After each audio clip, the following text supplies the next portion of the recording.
You're watching Outdoors Delmarva, presented by Gateway Subaru. Higher standards. You've probably heard of lacrosse and you've probably heard of polo. But you're probably unfamiliar with Polocrosse. We'd like to introduce you to a young lady who is bringing the sport to our attention. And doing so right here in our own backyard.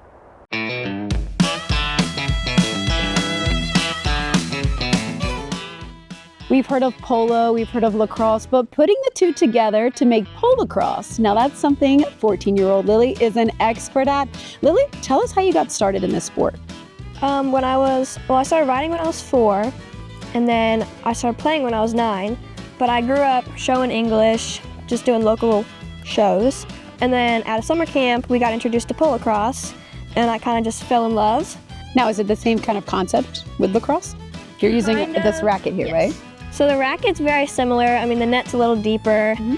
So you're keeping the racket more up, yes. like lacrosse would, Yes. and you're riding the horse. Yeah. People can hit your racket, so you want to kind of shelter it, but you can also cradle the ball.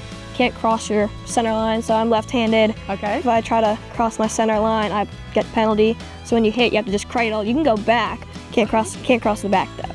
And is it as long as your horse is moving? It's not like traveling or something like that, right? No, you can move with the ball as long as you want, as long as you don't cross the out of bounds lines or the sidelines or the area. All right. And how many of you are on the field at the same time? So there's 6 on a field, 3 on each team, and then there's 2 umpires and then 2 goaltenders on each side. Okay.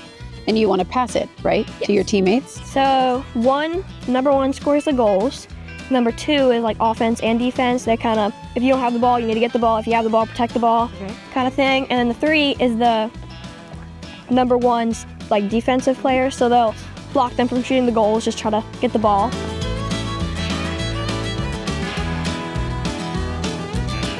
Now, how do you train the horse to play Polocrosse?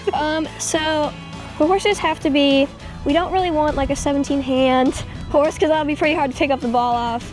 So we usually look for but you can play. All horses have played out there. I mean, there's been mules out there before. He is Australian stock horse. So our main breeds are like Australian stock horses, thoroughbreds, quarter horses, but anything can play. You want them to have good rate of pace so you can control them so they're not just booking it the whole time. You can change your rate of pace, have some nice stops, some nice rollbacks. So talk about some of your recent accomplishments with it. So recently I made the U16 team playing against Ireland, and I made the U19 team, which is outbound. We're going against the UK.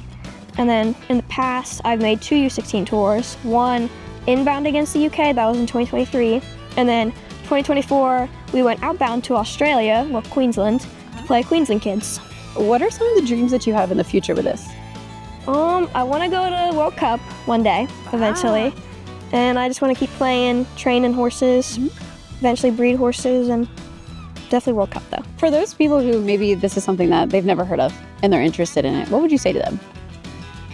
Just do it, have fun. It's a lot of fun. The community is very nice. Everyone gives you tips, coaching, anything. It's all great.